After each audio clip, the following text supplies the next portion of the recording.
सलाम हिंदुस्तान दोस्तों, आज मैं आपके लिए लाया हूँ Q&A नंबर 23 और आज भी आपके कुछ सवालों के जवाब दूंगा। लेकिन जिन्होंने सवाल नहीं भेजे थे या जो नए व्यूअर्स हैं वो भी इस वीडियो को ध्यान से देखें, पूरा देखें, स्किप ना करें, क्योंकि आज आपको कई ऐसी चीज़ें मालूम होने वाली हैं जिनके बारे में आप यकीनन कन्फ्यूज्ड थे।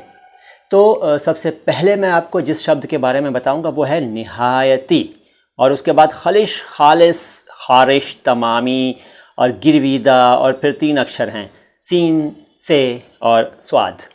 बहुत कुछ बढ़िया बढ़िया बातें आज आपको पता चलेंगी। लेकिन बात शुरू करने से पहले मैं एक बात की माफ़ी मांगना चाहूँगा, और वो बात यह है कि मैंने पिछले दिनों कुछ व्यूअर्स के कमेंट्स के जवाब में उनसे वादा किया था कि उनके सवालों के जवाब मैं Q&A में दूंगा।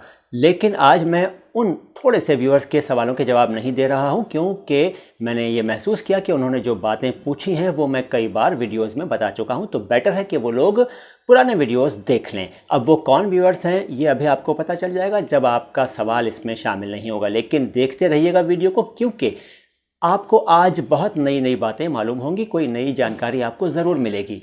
तो निहायती, खलिश, खालिस, खारिश, तमामी, गिरवीदा और से, सीन, स्वाद के साथ मैंने एक चीज़ और लिखी है, जो हम बताएंगे वो कोई नहीं बताएगा। ये शायद सच है, ये एक टैग लाइन बन जाए तो कैसा रहे। अगर आप लोग चाहें देख लीजिएगा, जैसी आपकी मर्जी हो करिएगा। सबसे पहली बात निहायती की। निहायती के बारे में मुझसे पूछा है गौरी रावत साहब ने। ये जानना चाहते हैं कि निहायती का क्या मतलब है। देखिए, निहायती का कोई मतलब नहीं है, निरर्थक है, मीनिंगलेस है। ये है निहायत ही, जैसा कि आपने सामने देख ही लिया। निहायत ही का मतलब है बहुत ही ज़्यादा, बेहद, बेइंतहा, निहायत ही। जल्दी में लोग इसको निहायती निहायती कर देते हैं, नहीं करना चाहिए, निहायत ही है ये। इसी तरह से साइड में देखिए एक लिखा है तमामी। तमामी भी तमाम ही है, तमाम ही यानी सभी, सारे के सारे, तमाम, ऑल। लेकिन कुछ लोग तमामी कर देते हैं। मैंने यहाँ तक देखा है कि कई लोग किसी समूह को, किसी जन समूह को संबोधित करते हुए भी तमामी शब्द बोल देते हैं और वहाँ भी लिहाज नहीं रखते। और तो और कई लोग ऐसे जो भाषा पर ही काम कर रहे होते हैं वो भी तमामी बोल देते हैं। तमामी, निहायती नहीं बोलना चाहिए। अगर आप भाई भाषा की बात कर रहे हैं, भाषा पढ़ा रहे हैं या समझा रहे हैं, या भाषा का प्रोग्राम प्रस्तुत कर रहे हैं टीवी या रेडियो पर, तो आपको ख़ास ख्याल रखना चाहिए। मैं भी ख्याल रखने की कोशिश करता हूँ। लेकिन अगर मुझसे गलती हो जाती हो तो आप लोग टोका ज़रूर करें, ज़रूर मुझे बताया करें, ताकि मैं सुधर जाऊं, लाइन पर आ जाऊं। अच्छा, इसके बाद बात करते हैं काशिफ अली साहब की। इन्होंने जानना क्या चाहा है ये मैं थोड़ा सा समझ नहीं पाया।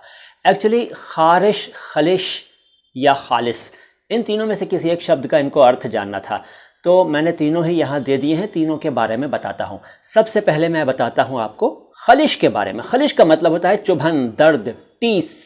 और उसके बाद खालिस, खालिस का मतलब है प्योर, शुद्ध, एकदम असली, प्योर, ठीक है। और उसके बाद खारिश। खारिश जो है दरअसल खारिश्त है, खारिश्त, लेकिन ये चलता खारिश के रूप में है। खारिश का मतलब खुजली, खुजली। ये तीनों ही शब्द फारसी भाषा से आए हैं। खारिश, खालिस और खलिश।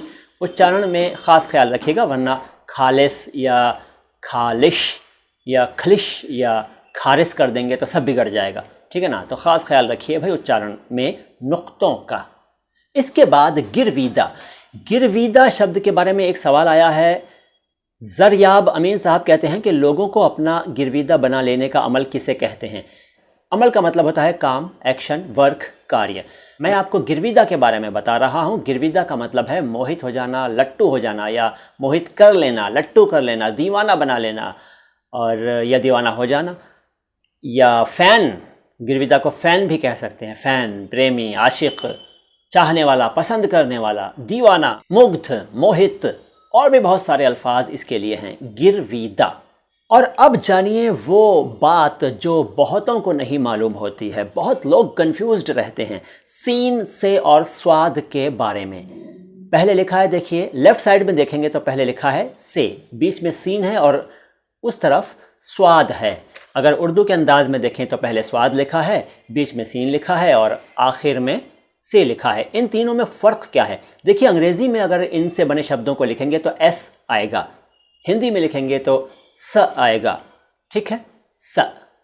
लेकिन उर्दू में इसके जो उच्चारण हैं उर्दू में भी इसका उच्चारण स ही है, सीन ही है, एस ही है, लेकिन असल में इनके उच्चारण अलग अलग हैं। इसीलिए ये 3 अक्षर जिनका साउंड एक जैसा लगता है या जिनकी साउंड एक जैसी लगती है इस्तेमाल किए जाते हैं। दरअसल ये अरबी से आए हैं और अरबी में इनके जो साउंड्स, इनका जो उच्चारण है वो अब सुनिए।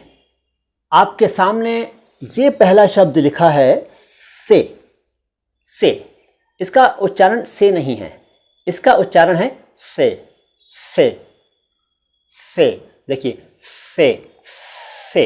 बीच में है सीन, ये सिंपल है सीन, सीन, सीन। और ये है सौद, सौद, सौद, सौद।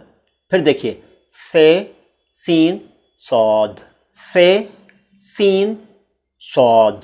ये फ़र्क है।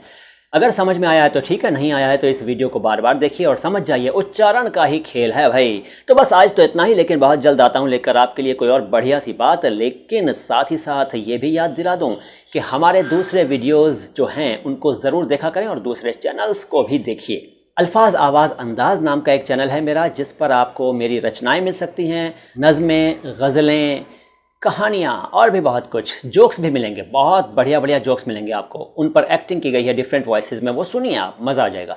इसके अलावा नो बकवास बातें ख़ास तो अपने नाम के अनुरूप ही है, जैसा नाम वैसा काम, यानी बकवास बिल्कुल नहीं, ख़ास ख़ास बातें। तो उन दोनों चैनल्स को भी देखिए और माय हिंदी माय उर्दू को भी देखते रहिए। आता हूँ बहुत जल्द आपसे मिलने लेकर कोई और धांसू जानकारी। सलाम हिंदुस्तान।